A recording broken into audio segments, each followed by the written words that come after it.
خوا ناز بێ، خوا بە گەورە بزانێ، پشت لە خوا نەکا، لە پەیامی خوا نەکا، لە دینی خوا نەکا. دینداری و خواناسی هەرچێکی بۆ ڕەخسا بیکە، دەرفەت بخۆزێتەوە بۆ دینداری و خواناسیەکانی.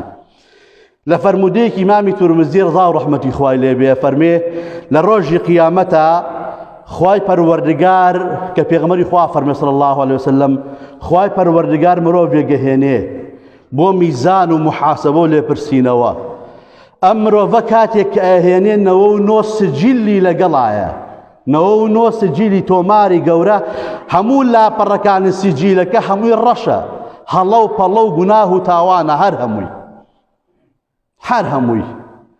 خوای گەورە فەرمێ ئەی بەندەکەم گلەیەکت هەیە لەسەر ئێمە؟ ئەڵێ نەخێر پەروەردگارە، هەمووی گوناهی خۆمە، هەمووی تاوانی خۆمە، هەمووی عەمەلە ناشرینەکانی خۆمە پەروەردگارە. سەیرێکە، سەیری نەوە نۆ سجیلەکە یەکرێ، هەر هەمووی سەیرێکە، هەر نۆ سجیلەکەی بۆ خەنە تای تەرازوویەک زۆر قورسە. بەڵام خوای گەورە فەرمێ عەبدەکەم لای ئێمە شاکەیەکت هەیە، یەک بیتاقەت هەیە لای ئێمە، لێی نووسراوە لا إله إلا الله محمد رسول الله. ئەم شاکەیەش هون نابێ.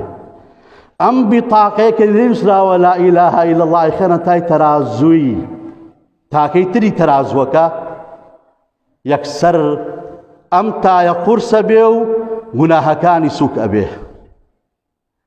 چونکە پێغەمبەری خوا فەرمیان چۆن ئەی پێغەمبەری خوا فەرمووی ولا يثقل مع اسم الله شيء، هیچ شتێک لە بەرامبەر ناوی خواوە قورس نییە. بۆیە ناوی خوا بە گەورە بگرە عەزیزەکەم، هیچ شتێک لە بەرامبەر ناوی ئەڵڵا قورس نییە. ناوی ئەڵڵایە گەورە و شکۆمەندە، چەند خۆشە بە ناوی خواوە، بە لا إله إلا الله بڕۆیتەوە بۆ قیامەت.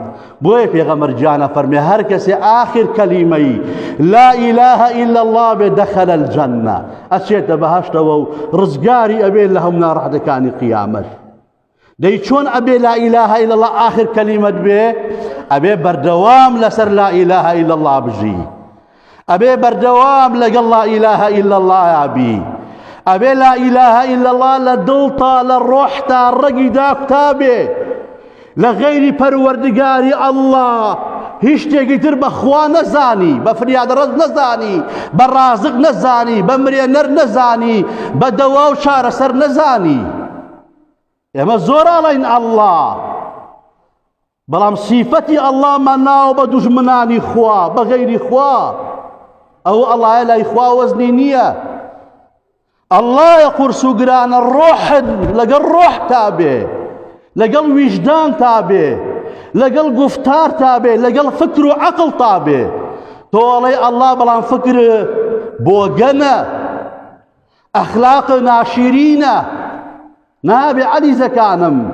کەوتە ئەڵڵا، ئەبێ ئەڵڵا هەموو ژیانت بێ، هەموو بینینە بێ، هەموو ڕۆح و ویژدانە بێ، هەموو بیر و فکر و عەقڵت بێ.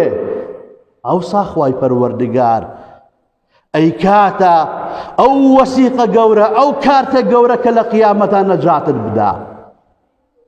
بەڵام بڵێ ئەڵڵا و خزمەتی دوژمنانی خوا بکەیت، ماڵ بۆ دوژمنانی خوا سەرە بکەیت، تەییدی بیر و بۆ چۆنیەکەی کە پێچەوانەی خوا و پێغەمبەری خوا و ڕەزامەندی خوا بێ، قەت خوای پەروەردگار ئەو مرۆڤانەی ناوێ. لەبەرەوە با ئێمە جوان خوا بناسین. ئەگەر جوان خوامان ناسی وەڵڵاهی خوا فریامانەکەوێ، وەڵڵاهی خوا ضایعمان ناکا، وەڵڵاهی خوا چۆن ئەم هەموو نیعمەتەی پێبەخشیوین لە پای هیچ چیمان کردووە بۆ خوا، خوا ئەم هەمووی پێبەخشیوین. دڵنیابن قیامەتمان خۆشترە بێ، قیامەتمان ئاوەدانترە بێ، قیامەتمان دڵگیرترە بێ لەمەی دنیامان، بە شەرتێ ڕاستکەین لەگەڵ خوایە، بە شەرتێ عەبدێکی ڕازگۆ بین لەگەڵ خوایە.